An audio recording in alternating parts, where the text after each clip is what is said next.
पुस्तक अभिवाचनाच्या कार्यक्रमात प्रसारित करत आहोत पद्मविभूषण शिवशाहीर बाबासाहेब पुरंदरे लिखित राजा शिवछत्रपती या पुस्तकाच्या उत्तरार्धाचा भाग 37.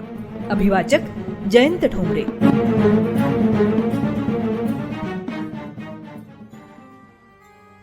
श्रावणाची पौर्णिमा उलटली.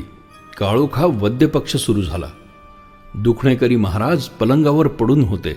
औषधोपचार चालूच होते. औषधं पोटात किती जात होती हे देव जाणे.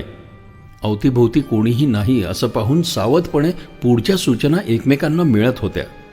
आता लवकरात लवकर काय ते केलंच पाहिजे, नाहीतर एखाद्या दिवशी दगा व्हावयाचा असे सर्वांसच वाटू लागले. श्रावणाची वद्य अष्टमी उजाडली. भगवान श्रीकृष्णाचा हा जन्मदिवस. मथुरेच्या तुरुंगातच हा बाळ जन्मला. जन्माच्या आधीपासून कंसराजानं त्याला ठार मारण्याची सुसज्ज तयारी ठेवली होती. त्याची 7 सख्खी भावंड कंसाने मारूनही टाकली होती. कृष्ण जन्माला यायचा अवकाश की त्यालाही दगडावर आपटून ठार करण्यासाठी कंसराजा टपला होता. तुरुंगाभोवती पोलादी देह गस्त घालीत होते. आता या मरणातून देवकीचा बाळ वाचणं किंचित तरी शक्य होतं का? अखेर 8 मुलांची आई निपुत्रिका म्हणून दुःखात मरणार होती. देवकी तोंड दाबून आतल्या आत दुःखानं रडत होती.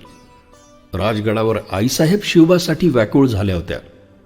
मथुरेच्या तुरुंगात अगदी जागता पहारा होता आणि फुलात खानाने अत्यंत कडक चौकी पहारे बसवले होते. कंसराजा वाट पाहत होता त्या क्षणांची आणि औरंगजेब वाट पाहत होता त्या दिवसाची. वद्य अष्टमीची मध्यरात्र. देवकी ओठ उघडूही न देता प्रसूती वेदना सहन करीत होती. तिचा बाळ जन्माला येणार होता आणि लगेच दगडावर आदळून केवढी भयंकर कल्पना. त्या पाषाणाचे रूपांतर मऊ पुष्पशय्येत होईल का? असले भिकार काव्य कंसाच्या बुद्धीला रुचतही नव्हते आणि औरंगजेबाच्याही. देवकीने अखेरची केळ साहिली आणि बाळ जन्माला आला. गोड गोंडस छबकडा, छान छान स्वराज्यासारखा आला जन्माला आणि लगेच संपणार आयुष्य. नको नको, किती रडते ती देवकी त्याला हृदयाशी धरून. हुंदकाही उमटू न देता, हे विश्वजननी, हे असुरमर्दिनी, आदिशक्ती माते, तुलाच फक्त मातृहृदयाच्या असह्य वेदना समजू शकतील. कारण तू आई आहेस. बये धाव आता, दार उघड, दार उघड, दार उघड बये, दार उघड. शक्ती दे, युक्ती दे, बुद्धी दे, वाट दाखव. आणि वासुदेवाचे लक्ष वेळूच्या टोपलीकडे गेले. बुद्धी नवे रूप, नवा हुरूप घेऊन उठली. शक्ती आली, युक्ती आली. इवलेसे बाळ ओठ हलवीत होता, जणू तो आत्ताच सांगू लागला होता, योग कर्मसुख कौशलम. अन वेळूच्या टोपलीत झाकून लपून गुपचूप देवकीचा बाळ तुरुंगाच्या गजातून, कुलपातून पसार झाला. बेमालून सुखरूप गेला, पोहोचला देखील. देवकीचा हा आठवला, अचूक आठवला. पण कृष्ण नाहीसा झाल्यावर त्याची जागा रिकामी राहिली का? नाही. एक रोहिणी स्वतःच्या प्राणाचा कृष्णासाठी नैवेद्य दाखवण्यास तयार झाली. ती झोपली कृष्णाच्या जागी. महाराजांच्या मस्तकात विचारांच्या लाटा उठत होत्या. गोष्ट सोपी नव्हती. काय होईल, कसे होईल, ही धास्ती सारखी हृदयात धडधडत होती. आता निश्चय पक्का. कर्तव्य आणि कौशल्य आपल्या हाती. यशा अपयशाचा विचार श्रींच्या हाती. श्रावणाची वद्य नवमी उलटली आणि महाराजांची प्रकृती जरा जास्तच बिघडली. भवतीची मंडळी फार फार काळजीने सेवा शुश्रूषा करू लागली. मदारी मेहतर पायाशी बसून पाय चेपू लागला. कुणी औषध आणायला गेलं, कुणी नाही. निराजी पंत, दत्ताजी पंत आधी ठरल्याप्रमाणे महाराजांचा गुपचूप निरोप घेऊन काळजीने बाहेर पडले. ते गेले, ते पुन्हा परत आलेच नाही. नेहमीप्रमाणे दुपार टळल्यावर मिठाईचे पेटारे आले आणि गेले. फुलात खानाची आणि त्याच्या पहारेकऱ्यांची आता अनुभवाने खात्री होऊन चुकली होती की पेटाऱ्यातून केवळ मेवा मिठाई भरलेली असते. ती वाटल्याने दुखणी बरी होत असली तर होऊ दे, पण त्या पुण्यावर माझ्या पंजातून सुटका होणार नाही. हाल हाल होऊन नक्की मरावे लागणार आहे शिवाला.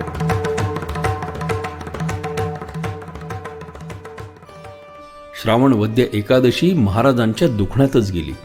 शिवाजीराजे आजारी आहेत याची जाणीव फुलादला होती. तो आणि त्याचे इतर पहारेकरी अधूनमधून आत येऊन पाहून जात असत. महाराज पलंगावर आपला शेला पांघरून झोपलेले होते. मदारी छोकरा पाय चेपीत होता. फुलाद जवळ येऊन महाराजांची चौकशी करी. कशी काय आता महाराजांची तब्येत? आता कसलं काय आणि कसलं काय? महाराज अवघे काही तासांचे सोबती उरलेत. महाराजांच्या सोबत्यांचे चेहरे चिंतावलेले दिसत. काळजीने खरोखरच बिचाऱ्यांची आतून उलघाल होत होती. त्यांना महाराजांकडे अशा दुखण्यात स्थितीत बघवत नव्हतं. त्यांना असं झालं होतं की महाराजांचा एवढा जीव केव्हा एकदम चटकन जाईल. किती दिवस दुखणे काढायचे? कंटाळतं माणूस शेवटी. फुलाद खानाला शंभूराजे कधी तिथे आत दिसत, कधी न दिसत, कारण रामसिंहाबरोबर ते नेहमी बाहेर जात असत. श्रावण वद्य द्वादशी उजाडले. आजचा दिवस फारच कठीण होता, अत्यंत चिंतेचा. सर्व भार तुळजाभवानीच्या मस्तकावर वाहिला होता. निदडी छाताडे धडधडत होती. मृत्यूशीच हा लपंडाव खेळावयाचा होता. महाराजांची प्रकृती बरी नाही म्हणून इतर कोणाचीही ये जा फारशी होत नव्हती. महाराज श्रीस्मरण करत होते.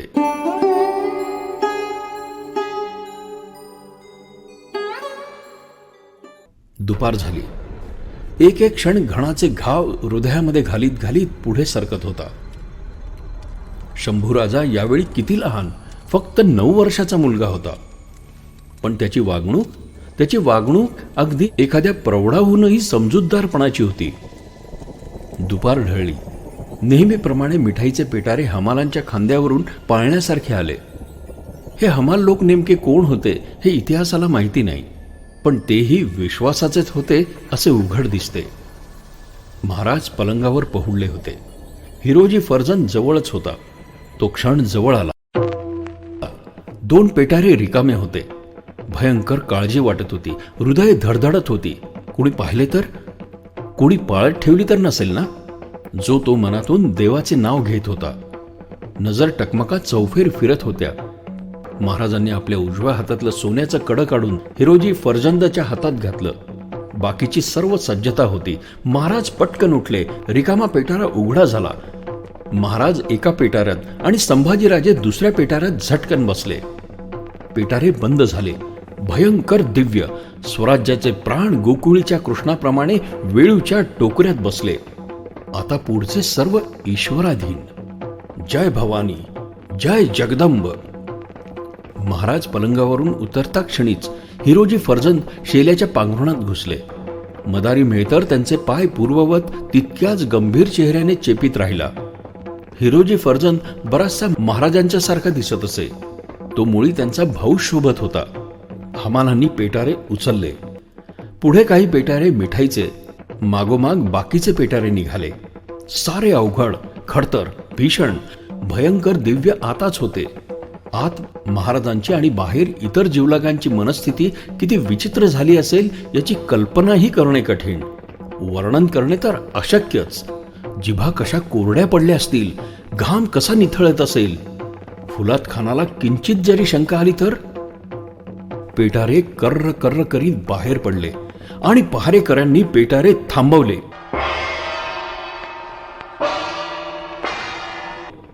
आता आता जगदंबे, आई धाव आता. अंत पाहू नकोस आई, तूच वाचव. हे एवढे प्राण वाचव, शपथ आहे तुला. तिकडे एक म्हातारी आई डोळ्यात प्राण गोळा करून वाट पाहते. तिची पुण्याई, स्वराज्याची पुण्याई, धर्मरक्षणासाठी मेलेल्यांची पुण्याई, महाराजांची पुण्याई, साधू संतांची पुण्याई पदरी घे. आई सोडव, सोडव, वाचव. पहारेकऱ्यांनी पेटारे उघडून पाहण्यास सुरुवात केली. महाराजांच्या जीवलगांचे जीव उडून गेले. 1 पेटारा, 2 पेटारे त्यांनी उघडून पाहिले. आत नेहमीप्रमाणे साजूक मिठाई होती. पहारेवाल्या हाशमांनी लगेच हुकूम दिला, जाने दो. पेटारे उचलले गेले. तुळजाभवानी, खंडोबा, ज्योतिबा, अष्टविनायक, सिद्धिविनायक, सप्तमाता, 11 मारुती, 12 बहिरोबा, मराठ्यांचे झाडून सगळे देव एकदम धावले, एकदम पावले. पेटारे निघाले. महाराज निसटले. महाराष्ट्राचे स्वातंत्र्य सही सलामत निसटले. औरंगजेबाच्या मगर मिठीतून निसटले. कुलूप न फोडता निसटले. फुलाद खानाच्या देखत त्याच्या गराड्यातून तोफांच्या तोंडांपुढून मराठ्यांचा महाराजा आणि युवराजा पसार झाले. तो दिवस होता 17 ऑगस्ट 1666. औरंगजेब मनोराज्य करीत होता. या शरारतखोर मराठ्याला कसं बुकलून मारायचं याची.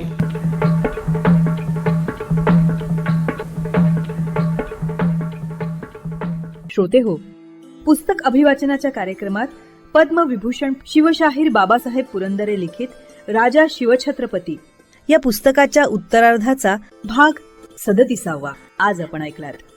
रसिक हो, आपल्याला हे पुस्तक अभिवाचन आवडतंय, भावतंय, ऐकावंसं वाटतंय हे आपण दिलेल्या कमेंट्सवरनं लक्षात येतच आहे. पण आपण आपल्या याविषयीच्या कमेंट्स, प्रतिक्रिया आम्हाला रेकॉर्ड करूनही पाठवू शकता. या पुस्तक अभिवाचनासाठी येणाऱ्या प्रतिक्रियांवर आधारित प्रतिसाद या विशेष कार्यक्रमात त्याचा नक्कीच समावेश केला जाईल. मग आता त्यासाठी आमचा व्हॉट्सअप क्रमांक आहे 94 222 55 909. क्रमांक पुन्हा एकदा ऐका, 9422 55909. तसंच तुम्ही ईमेलही करू शकता. त्यासाठी आमचा मेल आयडी आहे image27@gmail.com. IMAGEAD27@gmail.com. तेव्हा आपल्या प्रतिक्रिया रेकॉर्ड करून आम्हाला नक्की पाठवा. आम्ही त्याची आतुरतेने वाट बघतो आहोत. आणि आता जाता जाता रेडिओ जयंतचे दर्जेदार कार्यक्रम ऐकण्यासाठी, त्याचं वेळोवेळी नोटिफिकेशन मिळवण्यासाठी रेडिओ जयंत लाईक करा, शेअर करा. आणि हो, रेडिओ जयंतच्या या यूट्यूब चॅनलचं सबस्क्रिप्शन फ्री आहे. तेव्हा लगेचच रेडिओ जयंतला सबस्क्राईब करा.